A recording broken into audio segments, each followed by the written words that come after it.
আজি ভাৰত ৰত্ন সুধাকণ্ঠ ডক্টৰ ভূপেন হাজৰিকা দেৱৰ 14 সংখ্যক পুণ্যতিথি। অসমৰ বিভিন্ন প্ৰান্তৰ লগতে নগাঁও টোকালাই বেবেজীয়া গাঁৱত অনুসূচিত জাতি যুৱ ছাত্ৰ পৰিষদৰ অসমৰ উদ্যোগত কেন্দ্ৰীয়ভাৱে উদযাপন বিশ্ব বৰেণ্য শিল্পীগৰাকীক স্মৰণ কৰা হয়। অনুষ্ঠানত সূৰ্যকণ্ঠ প্ৰিয় শিল্পী জুবিন গাৰ্গলৈও জনোৱা হয় বিশেষ শ্ৰদ্ধাঞ্জলি।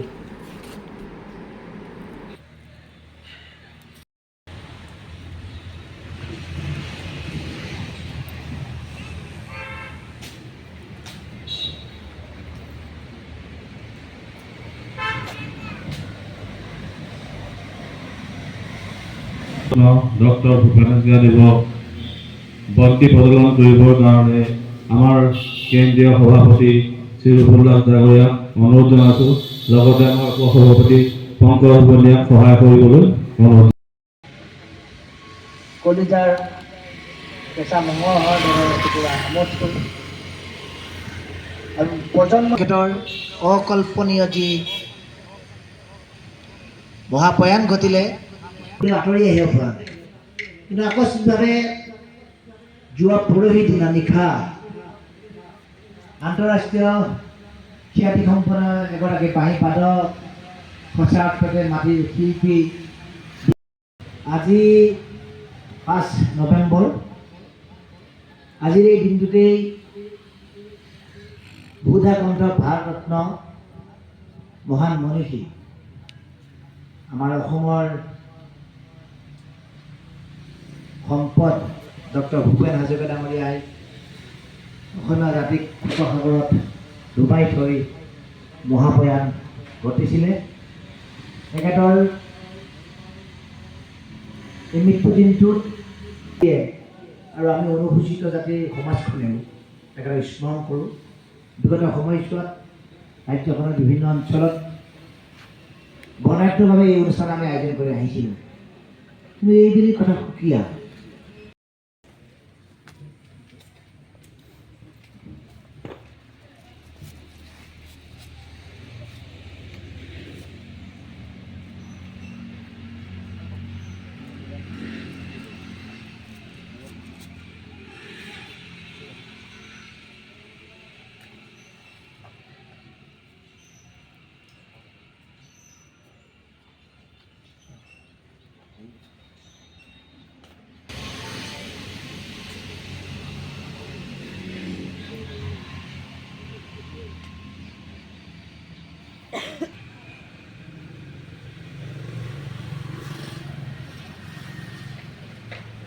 সম্পাদক সুনীল দাস দেৱক আমি অনুৰোধ জনাইছোঁ।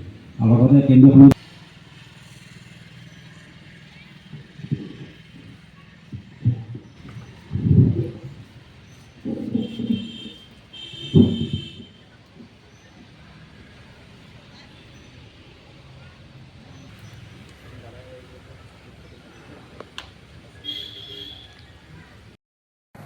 সুধাকণ্ঠ ভাৰত ৰত্ন ডক্টৰ ভূপেন হাজৰিকা ডাঙৰীয়াৰ মৃত্যুতিথিৰ লগত সংগতি ৰাখি আমি অনুসূচিত জাতি যুৱ ছাত্ৰ পৰিষদে আজি টোকোলাই বেবেজীয়া গাঁৱত অন্ত্যেষ্টিক্ৰিয়াকৈ দিনজোৰা কাৰ্যসূচীৰে আমি সুধাকণ্ঠগৰাকীলৈ শ্ৰদ্ধাঞ্জলি অনুষ্ঠান আয়োজন কৰিছোঁ। ইয়াৰ লগতে ইতিমধ্যে মহাপ্ৰয়াণ ঘটা অসমীয়া জাতিৰ কলিজাৰ আমঠু হাৰ্টথ্ৰব জুবিন গাৰ্গ ডাঙৰীয়ালৈও আমি ৰাজহুৱা শ্ৰদ্ধাঞ্জলি আয়োজন কৰিছোঁ। এইকাৰণে অন্ত্যেষ্টিক্ৰিয়া কৰিবলগীয়া হৈছে কাৰণ বৰ্তমানৰ সময়খিনি অসমীয়া জাতিৰ বাবে এক সংকটৰ সময়, এক দুঃসন্দিখনৰ সময়। কাৰণ কেইটামান দিনৰ পূৰ্বে জুবিন গাৰ্গ ডাঙৰীয়াৰ মহাপ্ৰয়াণৰ পিছতেই সিদিনা এগৰাকী বিশিষ্ট কবি, গীতিকাৰ, অপেচাদাৰী শিল্পী চৈয়দ ছাদুল্লা ডাঙৰীয়া মহাপ্ৰয়াণ ঘটিলে। আৰু যোৱা পৰহি দিনা আন্তঃৰাষ্ট্ৰীয় খ্যাতিসম্পন্ন বাঁহীবাদক আমাৰ সকলোৰে মৰমৰ দীপক শৰ্মা ডাঙৰীয়াৰো মহাপ্ৰয়াণ ঘটিলে। গতিকে অসমীয়া জাতি আৰু দুখৰ বেদনা কিমান সহ্য কৰিব, আমি কিমান দুখৰ বোজাক বহন কৰিম। গতিকে আমি সকলো ৰং ৰহস্য, সকলো আনন্দৰ পৰা আঁতৰি আহি কেৱল আমি যে শোকৰ সাগৰত ডুবি আছোঁ, ইয়াৰ বাবে আমি এক শ্ৰদ্ধাঞ্জলি অনুষ্ঠানৰ আয়োজন কৰিছোঁ। তাৰ বাহিৰেতো আমাৰ হাতত অসমীয়া জাতিৰ হাতত একোৱেই নাই। কিন্তু আমি অনুভৱ কৰোঁ যে শিল্পী দুগৰাকীয়ে অসমৰ দুটুকুৰা অমূল্য সম্পদ হীৰা জুবিন গাৰ্গ, ভূপেন হাজৰিকা ডাঙৰীয়াৰ যি সৃষ্টিৰাজি, যি কৰ্মৰাজি, যি সম্পদ, যি শিল্পী সত্তা, এই সকলোবিলাক অসম চৰকাৰে সংৰক্ষণৰ ব্যৱস্থা কৰিব লাগিব। যোৱা সময়ছোৱাত আৰু আজিও আমি পুৱাবিলাক দেখিছোঁ মুখ্যমন্ত্ৰী ডক্টৰ ভূপেন হাজৰিকা ডাঙৰীয়াই বহুবোৰ ঘোষণা কৰিছে। কেৱল ঘোষণাবোৰ কৰিলে নহ'ব, এক বাস্তৱায়িত কৰিব লাগিব। কেৱল ভূপেন হাজৰিকা ডাঙৰীয়াৰ নামত বাট পথ সাজিলেই নহ'ব। অসমীয়া জাতিটো, অসমীয়া সমাজখন, অসমীয়া বৃহত্তৰ অসমীয়া জাতি গঠন প্ৰক্ৰিয়া ত্বৰান্বিত কৰিব পৰাকৈ ভূপেন হাজৰিকা ডাঙৰীয়া, জুবিন গাৰ্গ ডাঙৰীয়াৰ শিল্পসত্তা জীয়াই ৰাখিবলৈ নতুন প্ৰজন্ম উদ্বুদ্ধ কৰিব পাৰিব লাগিব। আমাৰ অসম চৰকাৰৰ যি সাংস্কৃতিক বিভাগ আছে, এই সাংস্কৃতিক বিভাগৰ জৰিয়তে এইবোৰ অমূল্য সম্পদবোৰ সংৰক্ষণ কৰিব লাগিব। ইতিমধ্যে জুবিন ক্ষেত্ৰ নিৰ্মাণৰ কাম কাজ আৰম্ভ হৈছে। ভূপেন হাজৰিকা ডাঙৰীয়া সমাধি ক্ষেত্ৰ জালুকবাৰীত চিৰ প্ৰবাহিত হৈ আছে, চিৰ জাতিষ্কাৰ হৈ আছে। অসমীয়া জাতিয়ে আহি থকা সময়ত এই সম্পদবোৰ আগুৱাব লাগিব। গতিকে তাৰ লগে লগে জুবিন গাৰ্গ ডাঙৰীয়াৰ ন্যায় প্ৰসংগটো আহি পৰিছে। অসম চৰকাৰে ইতিমধ্যে বহু ঘোষণা কৰিছে। গতিকে আজি ভূপেন হাজৰিকা ডাঙৰীয়াৰ শ্ৰদ্ধাঞ্জলি অনুষ্ঠানত থিয় হৈ আমি সমস্যা এটা কথা ক'ব বিচাৰিছোঁ, শিল্পীৰ প্ৰতি অসম চৰকাৰে অন্যায়, অবিচাৰ, অনাদাৰ কৰিলে নহ'ব। ইয়াৰ সঠিক মূল্যাংকন হ'ব লাগিব।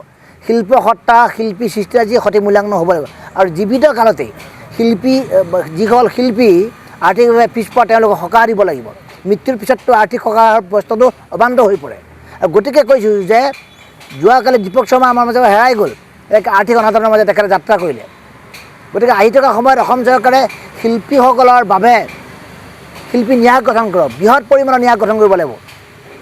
কাৰণ অৰুণোদয় দি থকা, মিঠাতেল দি থকা, বিনামূলীয়া চাউল দি থকা চৰকাৰখনে মই ভাবোঁ যে এমুঠিমান শিল্পীৰ কাৰণে কোটি কোটি টকাৰ, নহ'লেও 100 কোটি টকা এটা আঁচনি নিশ্চয় ৰূপায়ণ কৰিবলৈ সমৰ্থ হ'ব। এইখিনি অসম চৰকাৰৰ প্ৰতি আমাৰ আবেদন।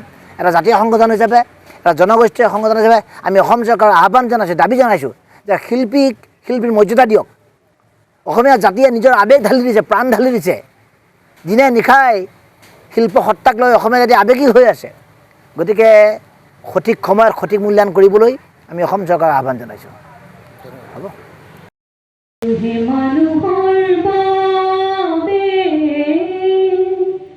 দুৰ্বল মানুহে যদি জীৱনৰ প্ৰবাল নদী পাৰ হৈ তোমাৰ সাহস তুমি হেৰুৱাবানো কি? মানুহ যদিহে নহয় মানুহ, দানৱ কাহানিও নহয় মানুহ। যদি দানৱ কাহানি বা হয় মানুহ, লাজ পাব কোনেনো কোৱা? সমনীয়া মানুহে মানুহৰ বাবে যদিহে অকণো নাভাবে, অকণি সহানুভূতিৰে